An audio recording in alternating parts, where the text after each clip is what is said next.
Oh, malapit na mag-off duty maya-maya. Tara, labas tayo dito sa Vietnam.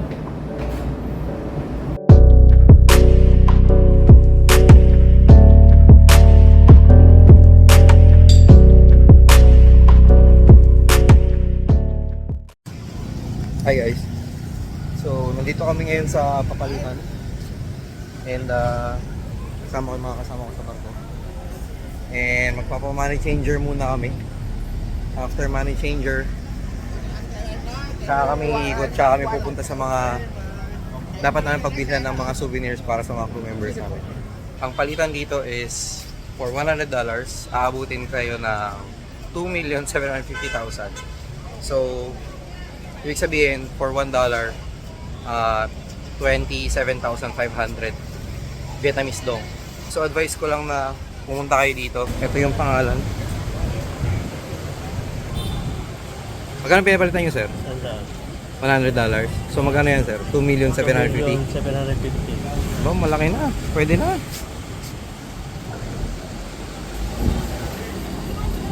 So, quick tip nga lang pala, kapag pupunta kayo dito sa money changer na to, medyo agahan nyo kasi sobrang makikita nyo dyan. So, pila-pila talaga yung mga tao. So, kung pupunta kayo dito or kung mahahanap nyo to, agahan nyo kasi sobrang dami talaga ng tao nagpapalit kasi sobrang laki ng value na makukuha nyo. Okay guys, so papunta na kami ngayon sa pagbibili namin ng mga souvenir. Kaya, tara na. Dito na kami sa Changi-Changi. Magsasolicit muna kami dito. Kakanvasin muna namin kung ano yung mga magandang pabili para sa crew. Ano bibili natin? Pipak.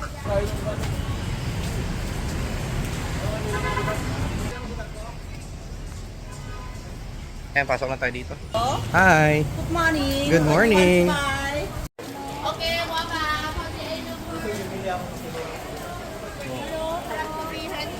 Hello! Ito park. Pakainin na lang natin siguro yung driver.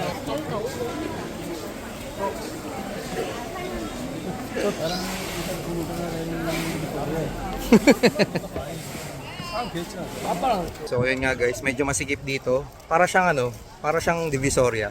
So ang hinahanap namin ngayon ay mga, anong hinahanap natin sir? Mga dry fit na damit. Mga dry fit shirt na magkakasya para sa 20 na tao. So guys, look. Ano siya, para siyang imitation pero hindi ka na mapapahiya, maganda. Nasa likod dry part. Ha? Dry lang, walang fit.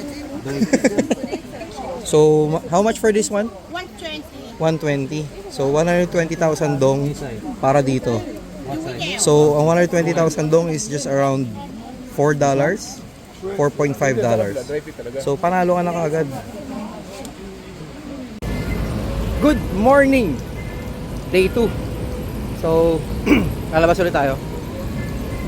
Naputol yung vlog natin nung day 1 dahil umulan na malakas, sobra. So magpapaalam muna tayo sa mga kasama natin dito sa barko. Sir! Labas mo namin! Bye bye! Sorry, medyo close up. So isa sa mga agenda natin for today is bibili tayo ng microphone. Dahil masyadong close up yung mga video ko nung day 1, kailangan ko na talaga ng microphone. Part, labas mo namin! By the way, yung barko namin. Ayun na, sakto, may service na.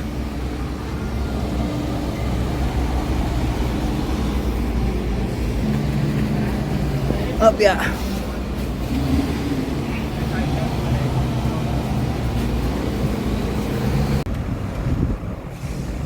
Battery na lang ulit siya. Pinarch ko na eh. Okay, so Nani. Thank you. Okay, so ulitin ko lang, resume ko lang yung sinasabi ko kanina. Dami kasing kaganapan. So medyo mahina kasi yung mic ng camera. Kaya ang pinakaunang agenda is bibili tayo ng microphone para meron na tayong external microphone na nakakabit lang dito. Hindi na tayo nahihirapan. Hindi na natin kailangan ilapit-lapit. Medyo okay na, pwede layuan. So nag-aantay na tayo ngayon ng Grab. Dalawa lang kami lalabas, yung tropa. Kaya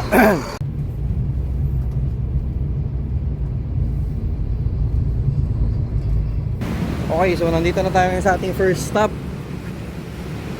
DSLR Danang. So titingin na tayo sa nandito yung ating hinahanap. Thank you. Ito na part. Ay, sorry. Hindi pala si Sarge yung pumasok. Akala ko si Sarge yung pumasok. 1,300,000. 1,300,000. 1,300,000. Mas mura. 1,300,000 na lang. 1.5 yung kahapon nakatanong ko sa kanila eh. Hindi ko na ano, babayaran ko na agad, baka magbago pa ito.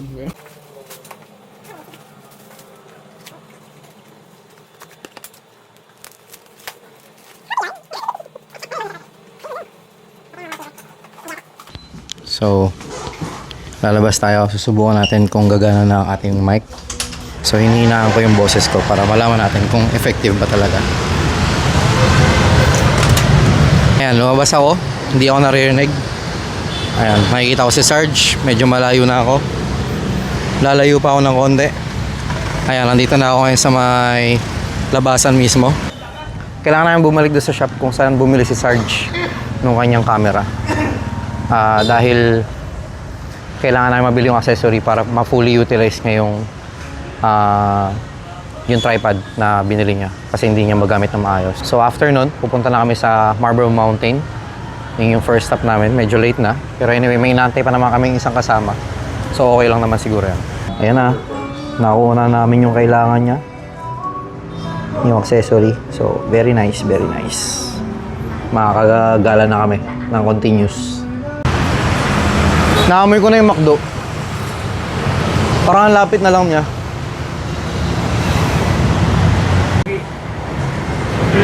Okay, so nandito na yung kasama namin. Tapos na namin mabili accessory. Quick lunch kami. Kasi anong oras na rin? 12 o'clock na.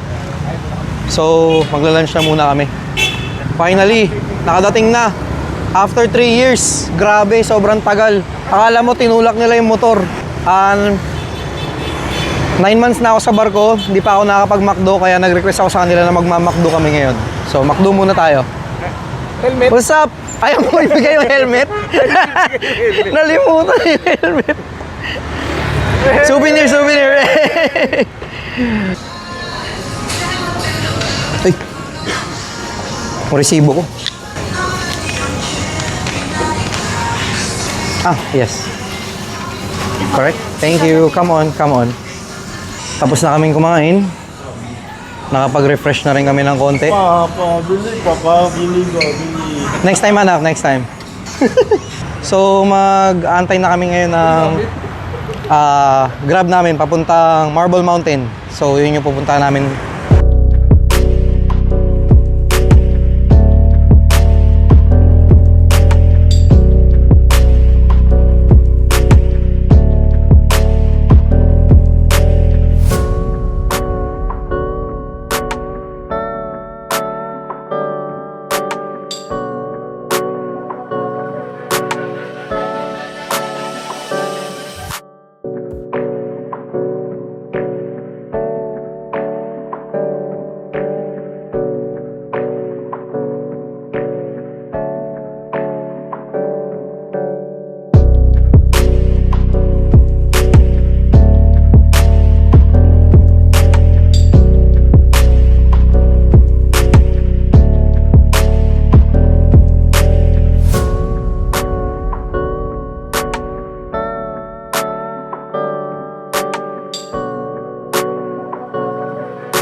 Okay, so we have conquered Marble Mountain. Nakita namin yung pinakataas. Actually, ito yung pinakatuktok, yung pagoda nila na tinatawag.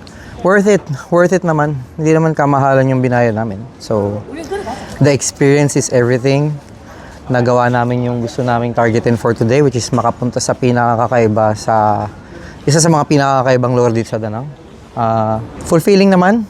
Pagod, yes. Lalo na kasi dahil galing kami sa trabaho lahat, tapos wala kaming pahinga, dumiretso kami dito. Kumpleto ang aming araw dahil something different happened today. Di ba? That's the point of visiting different countries. So, ayun.